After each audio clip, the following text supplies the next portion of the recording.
And we're back with another episode of the Lakers Fast Break Podcast. It's Gerald Glassford coming right back at you here. It's a snack pack, everyone. Just thought we'd go ahead and check in with you because we haven't for a couple days. It is, of course, Gerald Glassford coming right back at you here for the Lakers Fast Break.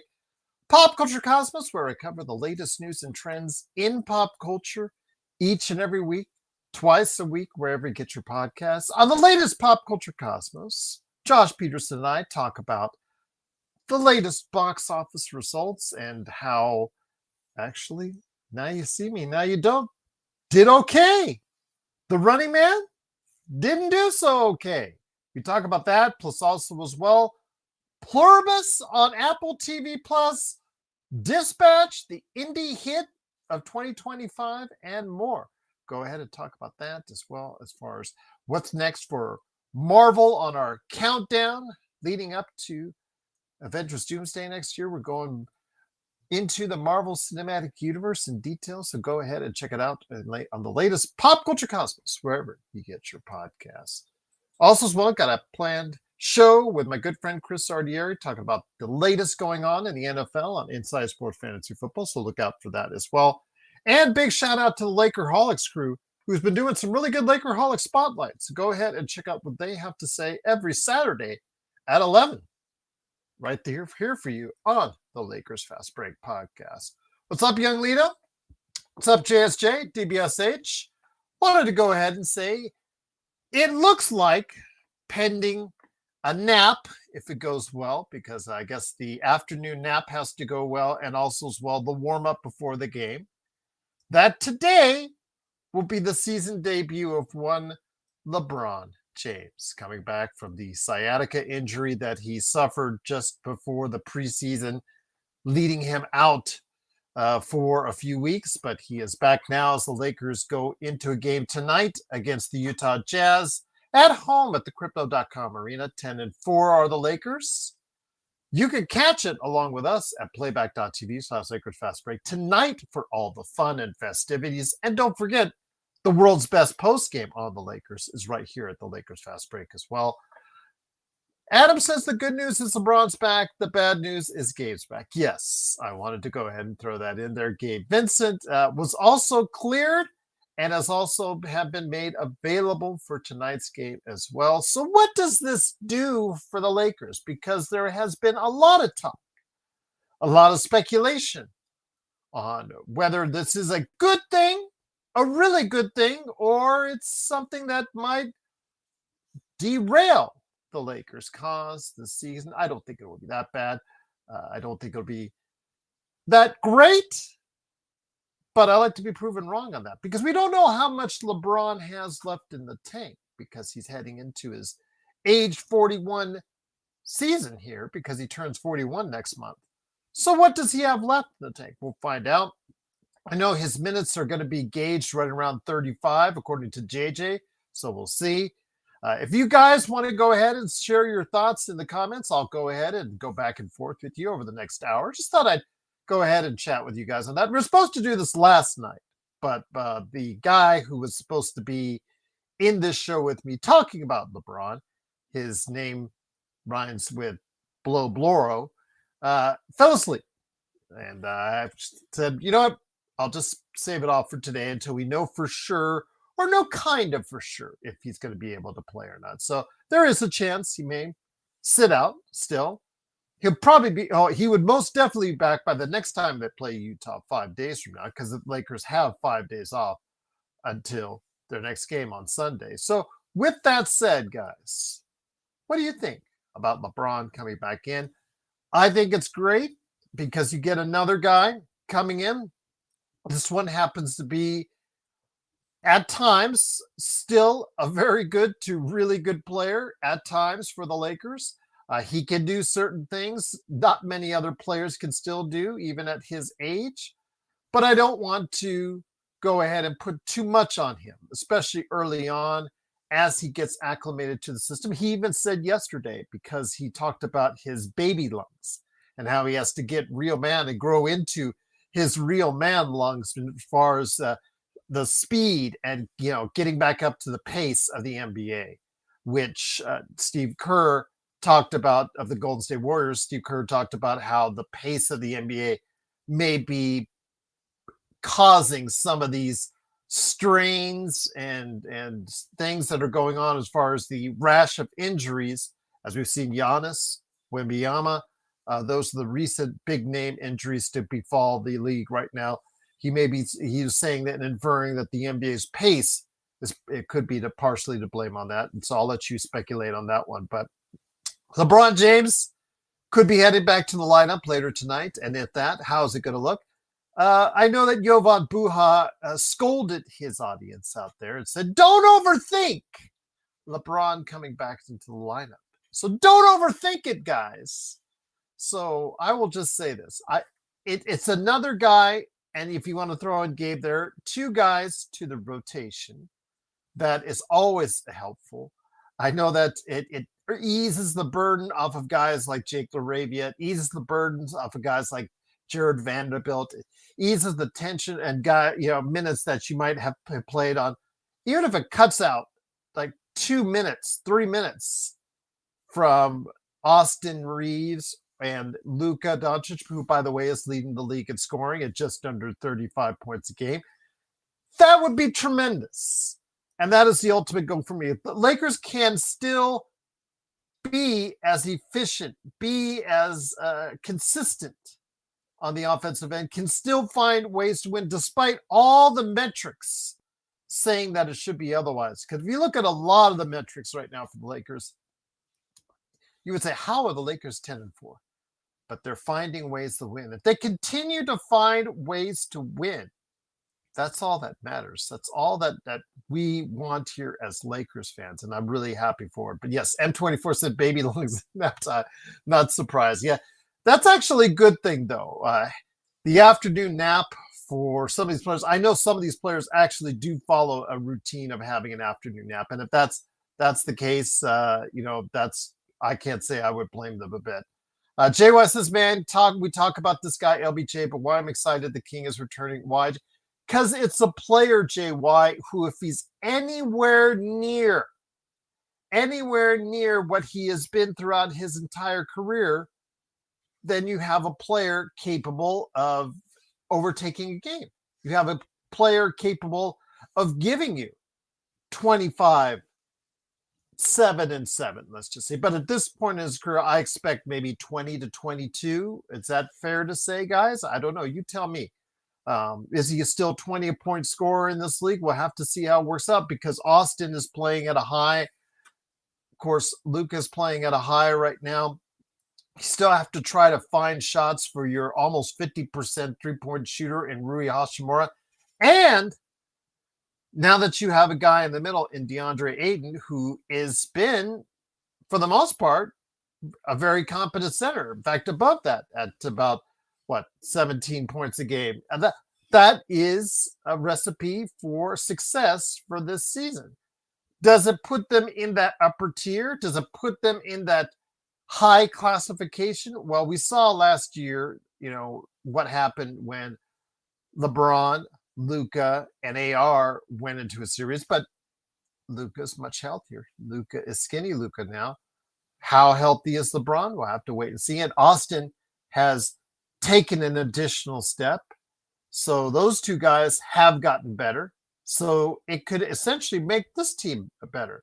But we saw last week in Oklahoma City that the Lakers still have a lot of work to do to catch up to a team like Oklahoma City. So I'm keeping my thoughts as far as what I think that the Lakers can do is on a pretty good note. But I don't want to go ahead and, as Jovan Buha said, overthink it as far as what we think LeBron can give this team. I think this team, it makes the team better. I think it makes the team deeper. Gabe Vincent, he had his chance early in the season to start off with, and it didn't go so well. So you could take for whatever it's worth. At least now with LeBron, AR, Luka, you don't necessarily need an abundance of minutes from Gabe Vincent. So that's a positive thing. And with that, though, LeBron coming back, I think, again, gives the Lakers more dynamic, more choices, and allows them to go ahead and do a myriad of things more than what you could do without him at this point. What's up, Drip Show? At Drip Show Shop on Instagram and Twitter. Go ahead and make sure you get your gifts today. As always, I've got my pillow around here with, it's over there, Kobe and Gigi. I'm going to go ahead and show it to you guys on the post game. But also right here behind me. Looking good. Black Friday is around the corner. The gift giving time is coming once again. So a great gift, a great custom gift you guys should look into with at my man at Drip Show Shop on Instagram and Twitter. Adam says, do you know who's starting at small forward, Jerome? I don't know yet. They've not made an announcement on the lineup, but I'm assuming it's still Rui at this point in time, Adam. I don't know how you could take out at this point a guy shooting 50% from three. Yes, it does not look great on the defensive end, Adam. I would be the first one to tell you. The Lakers are still, I believe, in the bottom 10 of defensive efficiency. But right now, how do you take Rui shooting 50% from the lineup right now and playing pretty solid basketball? How do you take him out of the lineup? How do you take DeAndre Ayton out of the lineup? How do you take Austin Reeves, who was just averaging over 30 points a game, out of the lineup? You can't right now. And so you have to give it a try and see what happens. I said going into this season, you're going to have to run that lineup no matter how much infatuation you guys have for a Marcus Smart or a Jake LaRavia or whatnot. You're going to have to run that same lineup with DeAndre Ayton that took us to the playoffs, because you have a better Luka than you did in last year's playoffs. You have essentially a better Austin Reeves than you have in last year's playoffs. So at least you got to see what it looks like before you make changes. They're in. Lakers 16, 1973. What's up, my friend? Hopefully all is well with you. Go Lakers. And of course, again, if you want to go ahead and check out what we do, playback.tv/Lakers Fast Break tonight for all your coverage of the Lakers and the Utah Jazz. At this point, it looks like LeBron will play. We don't know that for 100% for sure. He hasn't been through warm-ups yet, and there's no sign that that's been the case as of yet. But right now, it looks like all signs are pointing to return for LeBron James. So I thought I'd just come on for a few minutes, talk to you guys about what are your expectations with LeBron James in the lineup tonight. I don't expect a whole lot. Again, like Adu Thiero the other day, I don't expect a whole lot because in the case of Adu, that was his first game action period. And shout out to Giannis for getting him the game ball when the refs wanted to, were no part of giving the kid his game ball in his first actual NBA game. Big shout out to Giannis. I know that it's bad that he's hurt now, but big shout out to him nonetheless. So LeBron coming back into the lineup, again, with those baby lungs of his. I don't expect 35 minutes tonight. I expect maybe, 25 minutes per se? See if how he feels about that, or run him out there for the first 5 to 7 minutes of the game, see how that looks, and then you space it out from there, maybe 5 to 7 minutes each and every quarter. Would that be fair? Running about, 28 minutes, maybe? I'd probably put it closer to 25, 22 to 25 personally. But again, he's getting back into shape. The team is going up against a team that, even though it did have a win over Chicago in overtime, where they scored 150 points, this team in Utah, they should beat Utah twice in a row. But again, that's why they play the game. So I'm not counting anything out, as Jamie Sweet once told me, as far as the trap games are concerned. But we'll see what happens. But Adam says, I don't expect much either. Like you said, he hasn't played in some time. With LeBron, yes, he hasn't played in some time. He didn't play through the exhibition season. He didn't really go through much of a training camp before the sciatica kicked in. So I am not expecting a whole lot from tonight.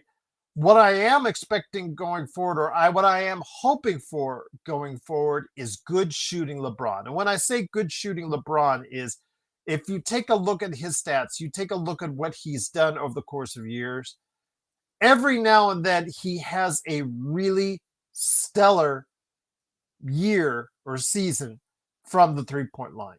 which is absolutely something the Lakers could use right now. So if he goes and reaches back to say what he did 2 seasons ago, I think was when he was over 40% from three. If he does that, that would be a huge, huge help on maybe 5 to 7 attempts a game for him.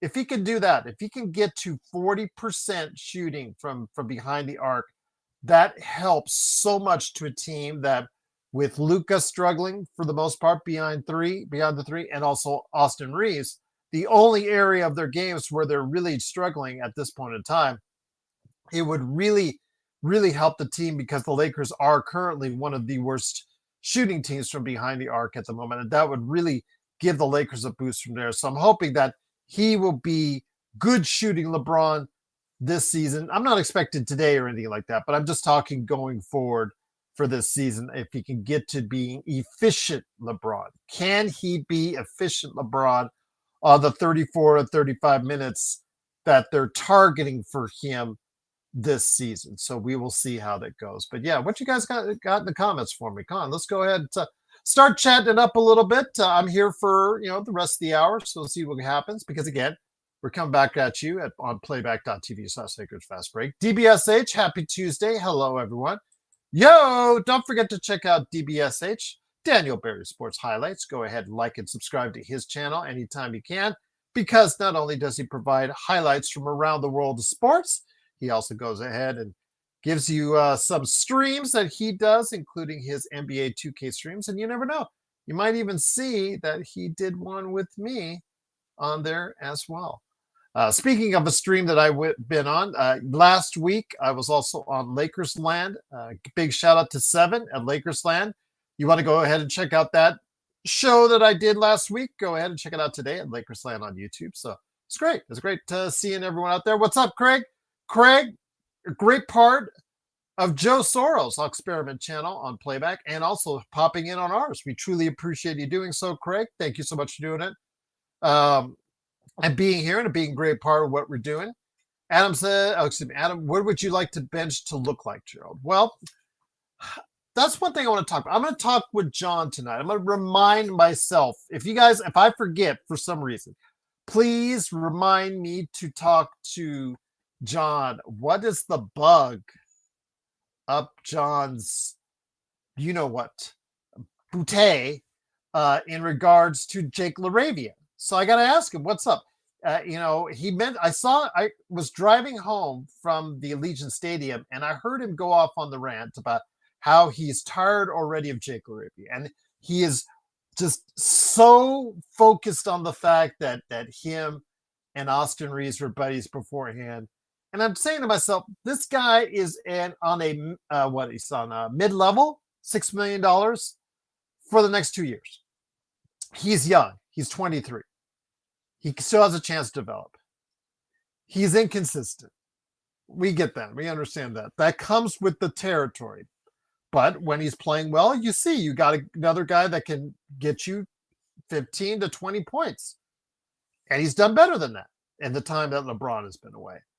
So I just think he could give you some decent minutes, and that's all I'm asking for. So if he can get us 15 to 20 minutes, the bench as a whole last year was terrible. And I've repeatedly talked to you guys about how the bench to me is a big thing, especially over the course of the 82-game season, Adam. So I thank you for mentioning it. So for me, if we get LaRavia, again, young player, can give you something one night, maybe doesn't give you what you like the next. But I got to ask John why he's so irritated with LaRavia already, and we're only 14 games into the season. I don't get it. I mean, Joe and I have always talked about our distaste for Vando, but check back to the shows that we did right around the time Vanderbilt was traded to the Lakers, and the way he played in that first run with the Lakers when they made the playoffs and made that run to the Western Conference Finals. We weren't that bad on Vanderbilt until they exposed who he was in the playoffs. I mean, that's when we started to kind of sour a little bit on Jared Vanderbilt. That it took weeks, if not months, before that happened. But man, 14 games in already, my gosh, John, you're already having some issues with him. So again, he provides, I think, some decent minutes. I'm hoping quality minutes each and every time he goes out there. But again, you're seeing the youth and inconsistency that comes along with it from Jake LaRavia. I don't know who he is, though, as a player. Is he a player that was a draft disappointment in the first 2 years of his career in Memphis, or was he the guy in his third year between Memphis and Sacramento that played a lot better, shot 40% from three, and was a valued rotation player going forward? Whether or not you care about if he's a friend of Austin Reeves and that's how he got his spot, again, I'll leave that up to you. But I want to talk to John about that tonight. But having him there, having Marcus Smart there, Marcus Smart, I think that Marcus Smart has been a really good addition. I asked you guys, and I said to you guys, I wasn't sure which Marcus Smart we're going to get. We're obviously seeing a very motivated Marcus Smart, maybe a little bit for the cha-ching there, but hey, we're seeing Marcus Smart give you the kind of energy that you need. I would rather not start him because the fact that when you do start him, playing him 30, 35 minutes, some of the, how should I say, the flaws in his game starts to irritate some of our fans out there. Like, for instance, his penchant for chucking up a lot of shots. And that's what he does. That's what he did in Boston. That's what he's going to do here, guys. It's just, it comes with the territory of Marcus Smart. You get the aggressive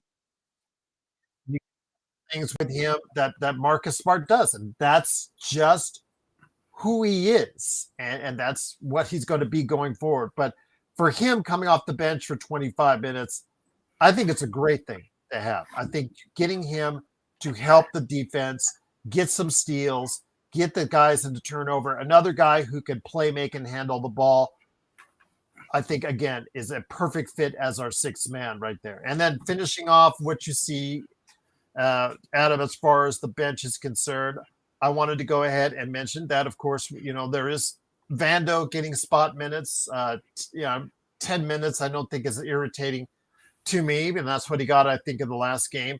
So right, if you keep it right around there, I guess that's not going to kill you. Jackson Hayes, I think, is okay for what he does. He's really good in the space that you have him for, as far as pick and rolls, cutting to the basket, getting those lobs. Defensively, it will always be an issue. He should be blocking at least a block and a half a game for the Lakers, and it just doesn't happen because he's always out of position. And the defensive awareness issues with him is just, they're there. They're going to stay there, and they're going to be there for a long time to come. He is not a starting center in the league. I think we've already seen a sample of that already. He's a backup big that, again, could give you some nice minutes depending on the right circumstance. And then the last but not least, the ninth man for coming on the bench. I mean, it's a potpourri right now between Gabe Vincent, of course, Maxi Kleber, Bronny James, and Dalton Connect. And right now, that really doesn't get me excited, to say the least. Guys out there, I've said it to our chat on WhatsApp that Legend is now a part of. By God, Legend, I hope you've turned off the notifications. And I've said it to Sean, Magic Man Sean, as well. Drew Timme needs to be on a two-way. The guy just wants a G League Player of the Week, and I understand it's the G League, but he did average 30 points a game. He has scored in the NBA when given the opportunity, and it's the guy, as I think you could do better with Drew Timme than you could with a Maxi Kleber, and I'll just leave it at that. But here today to go ahead and talk about the possible, very likely return for LeBron, pending his afternoon nap and his walk around with the team to see how that goes. Good man indeed. It is, of course, the man, Legend himself from I Got Next Sports Media. I was going to say the man, the myth, the legend, but then I'm just naming yourself once again. It is, of course, Legend. Legend, great to have you here. Again, most likely, most signs are pointing to LeBron being in the lineup tonight. Jovan Buha, again, Lakers reporter and all that, is telling people to not overthink it. And tonight, I certainly wouldn't think that's the case because, again, this is his first action period of the season. He's already talked about how he's not going to have the kind of air, or he's not used to the motion of the game. It takes a little bit to get back up to speed on that. But once this gets real, once this gets to LeBron going from the baby lungs to the big man lungs that he says he needs to get, once this gets to where it is, what do you think that's going to look like for the Lakers going forward? I think once he get his win and get everything back, it's gonna be LeBron James. He's gonna come out here and give you everything that he got. He's gonna come out here and still give you his 20 plus, his probably 5 to 7 assists a game and 5 to 7 rebounds a game. He's gonna come out there and give you that stat line once he's got his win build up. I know right now and probably the next couple of games, I don't really expect a lot from him. I don't expect him to play a lot, honestly. But I know he's gonna slowly be working his way back up, and then as he works his way back up, unfortunately, somebody else like a Rui or someone else gonna end up having to slide down a little bit. Somebody minutes is gonna get affected, get changed a little bit. Curious to see how it affect Austin as well when he comes back. How much shot selections Austin would get, what was getting is gonna come down a little bit, but he gonna give you that 20 plus, maybe even 25-ish, and 5 plus rebounds, assists. That's gonna come back over time. But right now, I just don't expect a lot. I wouldn't be surprised if you don't really play that much in this game. Man, maybe about Craig's thinking 15 to 20. I was thinking 20 to 25, but I think that's a fair assessment. But let me ask you this. I said to the guys out there before you came on that I'm hoping this season we get efficient LeBron, because there has been certain seasons, like 2 seasons ago, where he's been efficient over 40% from long range, which helps the team, if not him, dramatically. It frees up a lot of things when he's hitting 41% from the outside. And that may not be a big thing to everyone out there. Okay, normally if he shoots 34, 35, 36, okay, what have you. But on a team that is one of the least efficient teams outside of Rui from distance this year, having a guy come in, because I don't expect much from Gabe Vincent, who is also coming back into the lineup tonight. Having LeBron coming in, jacking up 5 to 7 shots a game going forward, and being able to hit that at a very efficient part or a number would open up a lot of things for Austin and Luka and himself in getting to the basket. If he can come in and knock it down anywhere near what he did 2 years ago, that's gonna make a humongous difference. I know that's one of the biggest weaknesses for the Lakers right now is their lack of 3-point shooting. Even though they're still winning games with no problem, even with the lack of 3-point shooting, that is something you want to eventually correct, because it can eventually end up biting. So that's something you do want to go on and get corrected. But if LeBron can come in and do what he did 2 years ago, that will actually fix a good bit of that problem, as well as Rui's been shooting pretty good too. So that give you 2 pretty good 3-point shooters already on the roster at that point. So that will do tremendously. But we're gonna see if LeBron jumper is anywhere it was back then, or did it get better, even better than it was back then, or digress, one or the other. Yeah, absolutely, Craig. He does have a still double-digit streak, which is years now in the making. That still has to continue. So obviously he'll be in long enough to get that 10 points in there. Yeah. But with the legend, SB says, if he is really all, yeah, you're saying it already. It's not going to happen. But God bless Vari for trying to. Yeah, it's God bless Vari for trying to tell them what many consider to be the greatest player of all time. Hey, yeah, I know you're coming back, and it's great to have you back. But how about you becoming our 6th man off the bench? I don't think that's going to fly with LeBron. I don't think that's what coming back for $52.6 million is going to really get a lot of people excited. It may be the smartest move, Vari. Yeah. But I don't think it's the move the Lakers will take, Legend. Yeah, I'm just gonna go on and say, look, like Gerald just said, LeBron's about LeBron. He gonna look at you and tell you to You go get me my tissue and for me to blow my nose. He's not doing that. He'll tell Austin, you gonna come off the bench, not me. He gonna tell him to go off the bench. I'm LeBron James. I'm the all-time leading scorer. I'm the reason why y'all even irrelevant right now. He gonna say that type of stuff. That's LeBron being LeBron. He's not gonna do that. Like, no, he ain't gonna do that. No, he'll tell his own son to come off the bench before he do that. He already do it. Yes, absolutely. And again, people were still laughing over the weekend when Bronny actually started the game and LeBron was assigned to the G League. By the way, again, Drew Timme, congratulations to him. Again, I know it's the G League and you can only take so much of the G League, but Drew Timme has had a lot of, he's a journeyman and he's had cups of coffee with other teams in the NBA and has scored. I understand defensively it's not a pretty sight. That's why he's where he's at. But for God's sakes, can we not put this guy on a two-way ahead of Koloko or Chris Mannion? Please, can we do that? You've also got Kobe Buffkin, who you got traded to South Bay, a former first-round draft choice from the Atlanta Hawks. These guys need to be given a long look as far as contributors that could be in the back end of the roster. Adam said it himself. What does the bench look like? The bench still, to me, does not look great. It doesn't. But as we've seen, the early promise and signs that people were excited about the bench kind of to fade away a little bit. John he's like he's already had enough of Jake LaRavia, and I'm like, it's game 14.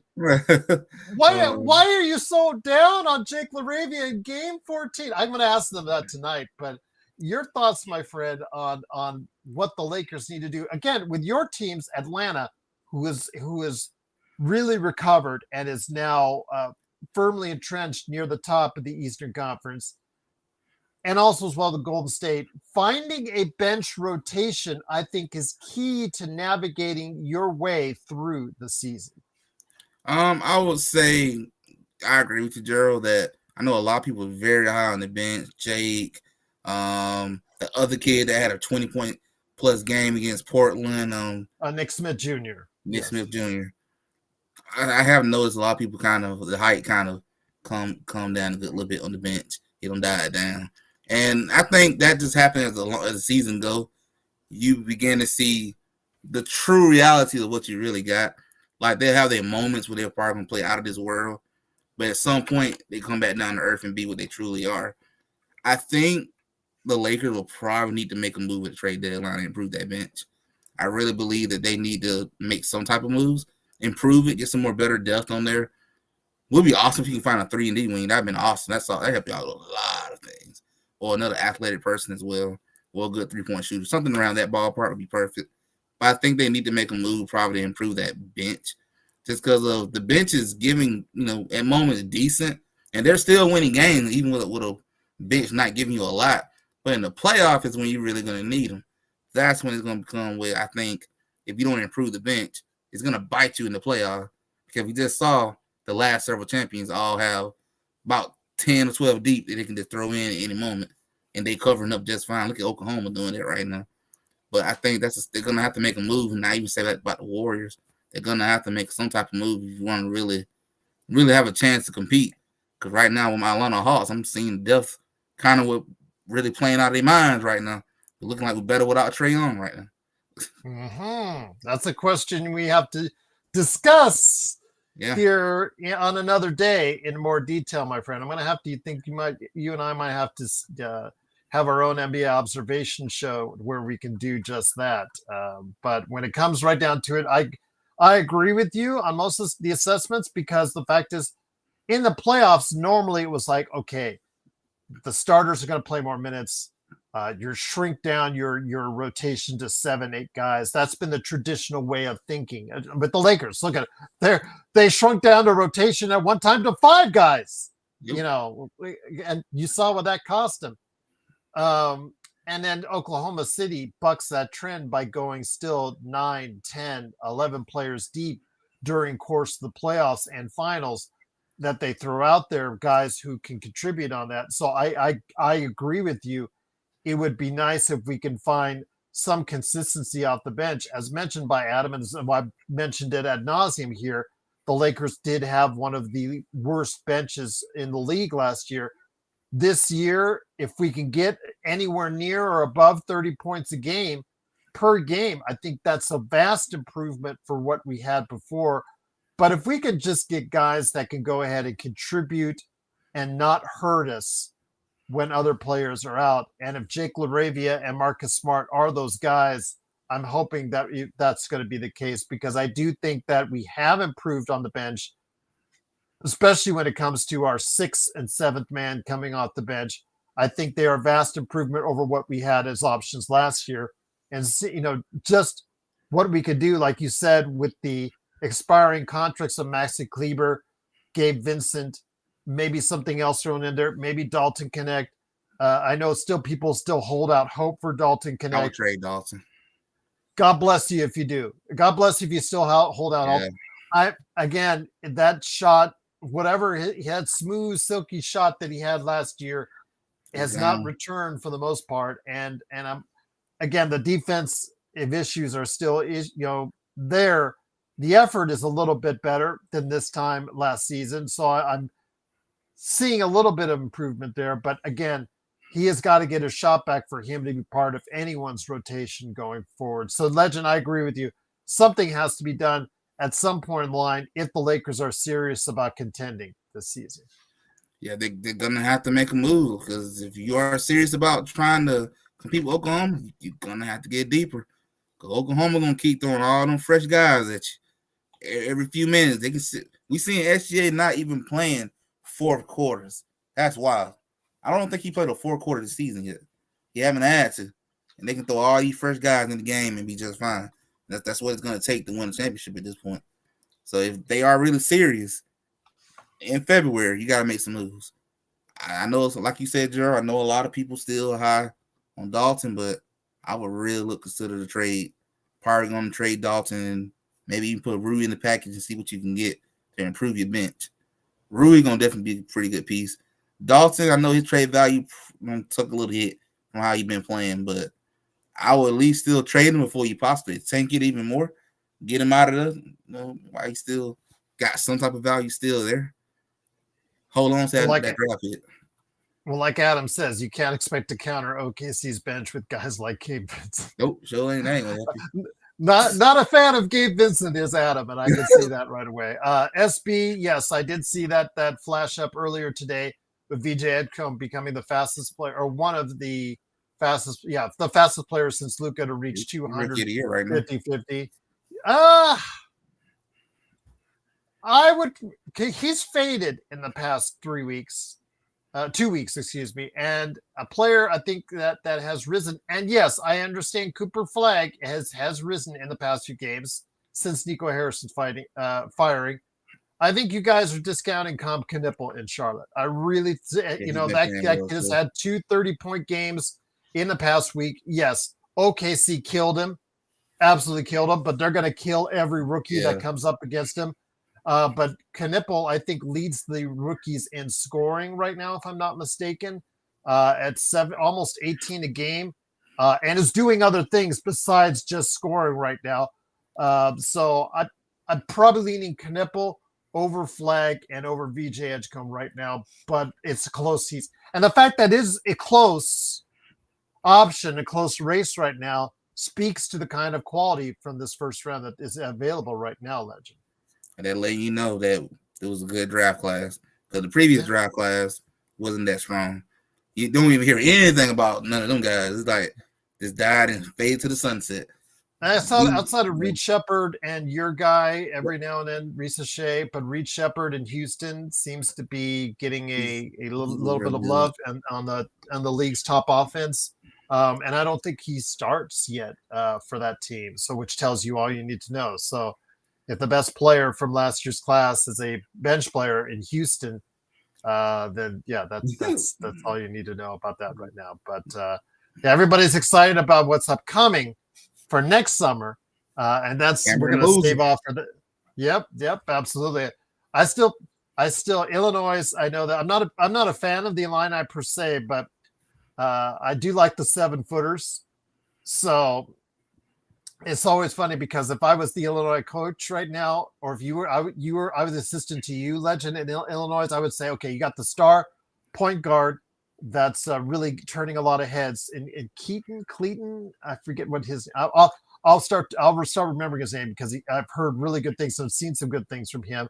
But I put them in a zone with the 2 7-foot Evisis twins right there at, on side of each other, because those guys are really fun to watch right now as far as on the defensive end and what they're doing offensively as well. But they are like what we've seen so far with some big guys. They are slow-footed, but it's just the big man is back as far as that's concerned. So any big man that have any type of scoring and can rebound and do a little bit in the paint, I think that gets the scouts' eyes up. But yeah, they can't wait for the draft next year. But Legend, I just again wanted to reiterate again, LeBron is still looks like, unless we've heard differently. And again, I will report it out to you guys if it is different. If LeBron is or is not a go, he will make his side, according to Chris Haynes and also Shams Charania. They almost did it simultaneously. He and Dave McMenamin.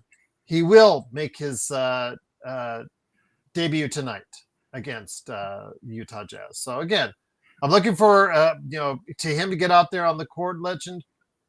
And I'm not expecting a whole lot, but it's got to be a little bit more than what the cardio bro that Sean likes to say. He's got to go out there and start to get in the mix and see what he can provide this team for the Lakers going forward. Yeah, he got to come out there and at least make some type of impact. I'm not asking for like major impact, anything like that, because I know that's being unrealistic. He just coming back, but just come out there and just make his presence be known. Make sure that we know you out there. So come out there, do his thing for about 15, 20 minutes, or even 10, however long he's going to play. And that's enough. Just to show that, hey, I'm here. And I can flow right on in with how the Lakers' success has been so far. I'm curious to see how they play it out. I'm curious to really see how he looks. I was wondering, this is the first time he really had a back-to-back major injuries like this kind of piled up on him. So just curious to see how LeBron looks after all this happening, because you're going to be 41 years old. Father time start kicking in at some point. Absolutely, my friends. So we'll see how this looks tonight as the Lakers are home facing off against the Utah Jazz. That's game tonight at 7:30 p.m. Pacific. Go ahead and catch us with us right here at playback.tv/Lakers Fast Break. Go ahead and be a part of all the fun right there at playback.tv/Lakers Fast Break. And then join us. Well, actually, I will have it up if you want to hear just the chat. I'll have it up on a simulcast here on YouTube. And then afterwards, go ahead and join us right here for the post game, right here on the Lakers Fast Break as well. But again, a great sign. LeBron James has now been confirmed, according to Dave McMenamin, Shams Charania, Chris Haynes.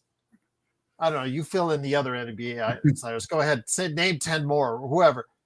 He will be a go for tonight for the Los Angeles Lakers. And again, we will get at least a little taste, Legend, of how this looks. But as Jovan Buha says, don't overthink it, man. Don't overthink it, my friend. Yeah, we finna have a chance to see, how he looks. I do agree. Nobody don't be overreactive. If he, I don't know, go out here and shoot 5 for 20 or something like that. Like, he's just getting back. That's expected. Just to have a chance to see what it will ideally look once he started getting himself back into full shape and getting his wind back and getting his legs and everything back. So don't overreact. I wouldn't be surprised if he shooting pretty bad, anything like that. Just getting back. Gotta let the old man get himself back into it. Absolutely. M24 says Ayton changes things with Austin and Braun on the wings. The Luka Blitz may be nullified. We'll see. Will the Luka Blitz may be nullified? Again, if LeBron, I'll say this, with Rui on one side in the corner, shooting close to 50% right now from three, and if you have LeBron on the other side, Legend, and if he does get to the point where he gets efficient LeBron once again, and then you have Ayton in the middle or setting a screen, pick and roll, what have you, and then you have at the top of the key or on the corners, you have handling the ball, doing the majority of the ball handling, a Luka or Austin, it gives the Lakers offensively a lot of dynamic options. And I had said before the season, based on before the LeBron injury happened, that if you were to throw out this lineup, no, it's not a great defensive lineup. I'm not going to kid anyone out there, but they can outscore teams, and they realistically should have a top 5 offense in the NBA with that lineup I just mentioned. They should be pretty much putting up like 120, 130-ish. They should be putting it right up there. Like, their defense may not be that great, but the offense is definitely going to be there. There's going to be a lot of teams it's just going to outscore. Even though the defense is not great, they're going to outscore a lot of people. And that's how good that offense is going to be when LeBron come in there. It's going to be hard to be doubling Luka if LeBron is out here shooting 40-some% from 3, and then you got Rui out here hitting about 50. So it's pretty hard to sit and double up when knowing these two are wearing me out from 3-point range. I can't leave these dudes wide open. So that's a high-power offense. And then the pick and roll as well. Pick and roll with Aiden. Either throw the alley or somebody going to be wide open. That's a lot of offensive points you can easily get.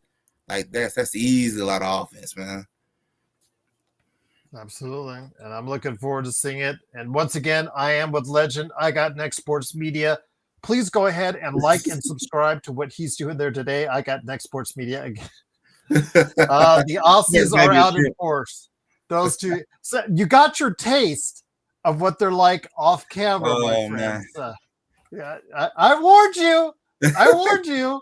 But you said I'm gonna give my phone number to Joe. I'm gonna have him add me into the WhatsApp chat. And I was like, I warned you, man. I'll be tripping out. I'll be tripping out laughing. There you go. Absolutely. I check in once, twice, sometimes a couple times a day just to see what they're doing, just to see the insults back and forth.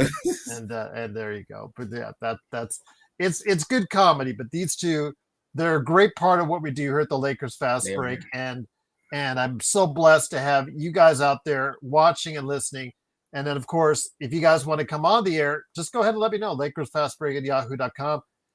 Mark or Vari, if you want to stop by after the game, let me know. Legend is going to get the invite as well. I know it's going to be late for you, my friend, but if you want to stop by, you're welcome as well. But I guess we're going to go ahead and shut it down from here now that we know for sure that LeBron is going to be part of the game tonight against Utah. Any last thoughts, my friend, on a NBA Tuesday before we head on out? Yeah, well, Lee Jim is back, everybody. Let's see how he looks, and let's see who minutes gonna get cut. We don't see Bronny James at his start, so let's see what happens on this partner. I seriously hope that Austin and Luka get like 2 or 3 minutes off of what they're doing. Because if that happens, Legend, I think that really, really helps. Because playing them 40 minutes a game over 82 games a season, they're going to feel it come playoff time if they continue to do that. Yeah, that's the biggest thing I was hoping to see as well as the season go on. You can't have Luka playing on 40 minutes every game through an 82-game season. That's a lot on the body. Like, it's not going to bother you right now, this early in the season, but January, February, March, especially March, you're going to begin to see the toes start showing up, and then playoff time, you're not going to have much left. You're going to wore yourself out the last couple of months playing 40 every game, every other day. That's too much and not realistic. You got to find some way to cut that down. So maybe with LeBron coming back, you might can pull a couple of minutes down on both of them just to not wear them out. You want to do 40 minutes left and right. Do that in playoff time. That's when you'll need it. And not to be mean, Legend, when we say this, but now's the time for your Atlanta Hawks, your Golden State Warriors, and my Lakers to find the schedule a little bit more palpable, because in your case with Golden State, my case with Lakers, they played two in the case of the Lakers, 3 back-to-backs of their 5 back-to-backs this season already. And we've seen injuries to some of the top players who will be out. So you're, of course, in Atlanta with Trey, although that doesn't seem to bother Atlanta very much. And again, we got to have a conversation on that. Yeah, Yes, we have to have a conversation on that. Wembanyama is out for weeks. We just saw that Giannis is going to be out for weeks with a groin strain. I think 1 or 2 weeks he'll be reevaluated. So this is the time for teams like the Lakers in the West, your team in Atlanta in the East, to start taking advantage of maybe some teams not at full strength, with the Lakers coming back to full strength or thereabouts, to see what they could do to really get some wins on the schedule and stay close to Oklahoma City, Houston, and Denver, who actually lost last night to I was shocked Chicago. at that. And Josh Giddey, you start. Mark is on that all-star train. I've hopped on it. But the thing is, Chicago has to stay above 500, Mark. They have to stay above 500 and have wins like they had last night, Legend. Yeah, you got to stay above that 500 mark. I mean, I will say it's not hard to get an all-star on the east side, so that's one big factor. But you gotta stay over the 500 mark. You gotta stay over it. I was stunned when I woke up and saw they lost. I went to bed last night saying, "Oh, they got that game. Well, it's over. Oh, they lost. Oh, wow. Oh, didn't see that coming." And that was with Jokic having another great game, and the guy still leads in rebounds and assists in the league and is still playing at an MVP level. So yeah, hats off to Chicago in that one. So Giddey MVP, Kurt. You're killing me, Kurt. You're killing me here.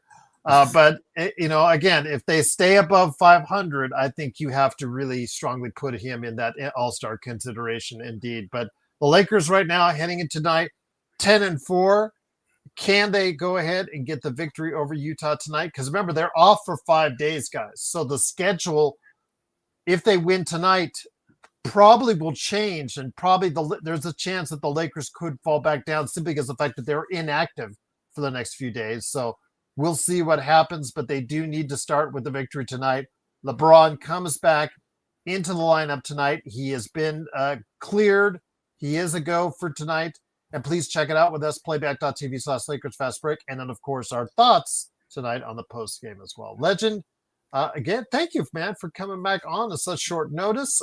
Was supposed to do this last night, but as I said in the beginning of the show, a certain individual that said he was going to do a show with me, it rhymes with Bloro, fell asleep last night. So I didn't get a chance to get it done, but glad you were with me tonight. And again, great to have you here, my friend, on a great night for NBA basketball. Yep, I appreciate it, Gerald. Always happy to come on, talk some good NBA, and everybody let's enjoy this good NBA season. Yes, looking good indeed. Once again, it's Legend from I Got Next Sports Media. Hopefully he'll be on with us tonight, or either on playback, on the simulcast, on YouTube, or he is most welcome, as always, to be a great part of what we're doing on the world-famous Lakers post games that we have right here at the Lakers Fast Break. Thank you, everyone. Hopefully you'll be able to join us for that, and hopefully you'll be able to go ahead and experience a win for the Lakers. We'll find out exactly how LeBron is doing. Mr. Le Sciatica, Le Gamble, will he keep everything going for the Lakers, or will LeBron be messing things up? We'll find out what LeBron James we're going to get coming up here later tonight. And we'll find out, and we'll be back for our opinion and our thoughts on the game coming up on the post game. There's no better place to go for all your Lakers coverage than right here at the Lakers Fast Break Podcast.